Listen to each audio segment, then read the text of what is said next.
Hello दोस्तों, welcome to J GPT. तो जैसे कि आप लोगों ने D8 वाली वीडियो में देखा होगा कि मैंने जो CS50 का वीक 4 था उसका लेक्चर देखा था, प्लस उसमें जो थोड़ा बहुत मेरा रह गया था रिवाइज करना, मैंने वो रिवाइज करा था। तो टुडे वाज डे 9। तो आज सबसे पहले तो वही मैंने चैट जीपीटी से ही पूछा कि आज का क्या करना है क्या नहीं। तो उसने मेरे को सबसे पहले तो यही बोला कि जो उसकी प्रैक्टिस वाली पार्ट है वीक 4 का, वो खत्म करना था उसका प्रॉब्लम सेट। तो उसके प्रॉब्लम सेट्स ये रहे। इसमें सबसे पहला तो ये इमोजाइज वाला था, बता देता हूँ। इमोजाइज वाले में बेसिकली क्या था कि ऐसे इमोजाइज डॉट पाई करके फाइल बनानी थी। मैं रन करके दिखा देता हूँ डायरेक्ट। तो इसमें सबसे पहले तो ये इमोजाइज वाली प्रॉब्लम थी। इमोजाइज वाली में क्या है, मैं आपको रन करके दिखा देता हूँ। इसमें सबसे पहले तो ये इमोजी करके फाइल थी जो VS कोड में ही सेव कर रखी है। फिर इसमें बेसिकली ऐसे था, मैं रन करके दिखाता हूँ। मैंने इसमें टाइप किया पाई इमोजाइज कोड डॉट पाई। तो इसमें मैंने सपोज टेक्स्ट लिखा कि आई एम। फिर इसमें मैंने से बोला थम्स अप लगाना है, तो मैंने लिख दिया थम्स अप। यहाँ पे मेरे से गलती होगी कि थम्स अप के बाद भी वो खत्म करना था, मैंने वो खत्म नहीं किया। इमेज फोर डॉट पाई। अब मैंने दोबारा लिखा आई एम थम्स अप, लिख दिया। उसके बाद मैंने इसमें खत्म कर दिया इसे। तो इसमें मेरे को ये आई एम कह के थम्स अप लगा के दे दिया। ये थी मेरी सबसे पहली फर्स्ट प्रॉब्लम। उसके बाद सेकंड प्रॉब्लम थी ये फ्रैंक लॉन्ग लेटर्स करके कुछ थी। इसमें बेसिकली ऐसी था कि मैंने पाई फिगलेट करके एक फाइल रन करनी थी। ये मैं शायद, ठीक है, ये पाई फिगलेट करके फाइल थी, वो मेरे को सबसे पहले इंपोर्ट करनी थी। तो इधर मैंने सबसे पहले तो यहाँ पे वो पाई फिगलेट वाली फाइल इंपोर्ट करी थी। उसके बाद अब ये फाइल का नाम है ये फिगलेट 4 डॉट पाई करके ये। इसमें बेसिकली ये है कि अगर तो उसकी लेंथ 1 हुई तो वो ये बोल दे कि नो फॉन्ट स्पेसिफाइड। ठीक है, तो ये चलेगा तब जब इसकी लेंथ 3 होगी। 3 मतलब कि जैसे फिर वो प्रिंट कर देगा कि उसके आगे जो भी होगा। इसको भी मैं रन करके दिखाता हूँ। पाइथन फिगलेट 4 डॉट पाई, क्योंकि अभी मैंने कुछ भी लिखा नहीं है ढंग से इसके आगे, तो इसलिए उसने नो फॉन्ट स्पेसिफाइड मेरे को बोल दिया, क्योंकि मेरा आर्गुमेंट सिर्फ 1 ही है। अब मैंने सपोज इसमें लिखा someone 1 और someone 2। तो इसने मेरे को फॉन्ट बता दिया someone 2 क्योंकि ये वाला उसने लेना था। तो ये वाला उसने मेरे को बता दिया। अगर मैं इसके अलावा कुछ भी करूंगा तो वो इनवैलिड प्रिंट करके दिखा देगा। अभी मैं दिखा देता हूँ। पाइथन ऑफ फिगलेट 4 डॉट पाई। तो इसने इनवैलिड प्रिंट करके दे दिया। ये था मेरा सेकंड प्रॉब्लम। उसके बाद हम आते हैं थर्ड प्रॉब्लम पे। थर्ड प्रॉब्लम ये थी। थर्ड प्रॉब्लम में क्या था, एक मैं दिखाता हूँ आपको। कैसे थी ADIE। ये एक सेकंड, ये तो बाद वाली है। ये, तो इसमें बेसिकली क्या था कि जैसे जैसे मैंने इनपुट में नाम डालने थे, अब वो नाम उसने एक बारी सीक्वेंस में बेसिकली मेरे को दिखाने थे। मैं रन करके दिखाता हूँ, फिर समझ आएगा। सपोज मैंने इसमें नाम डाले, फिर मैंने दोबारा कुछ someone 2, फिर दोबारा someone 3।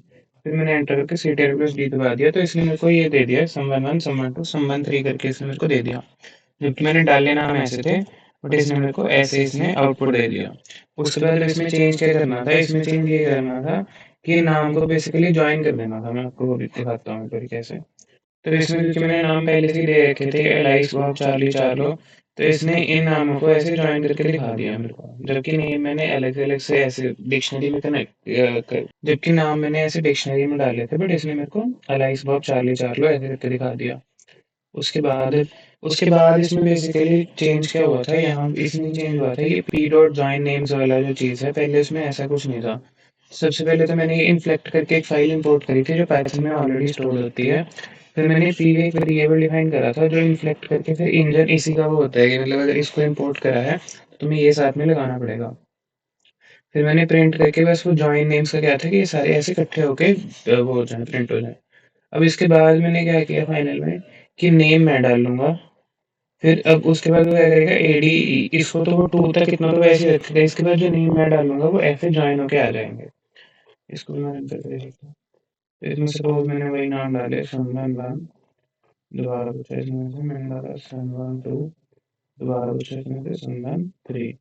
अब मैंने एंटर करके CTRL+D दबा दिया। CTRL+D से ये होता है कि कमांड खत्म हो जाती है वहीं पे। तो इसने जैसे कि इतना तो प्रिंट कर दिया, उसके बाद ये वाले नाम उसने मेरे को अलग से प्रिंट करके दे दिया। ये था मेरा ये वाला प्रॉब्लम। तो इसके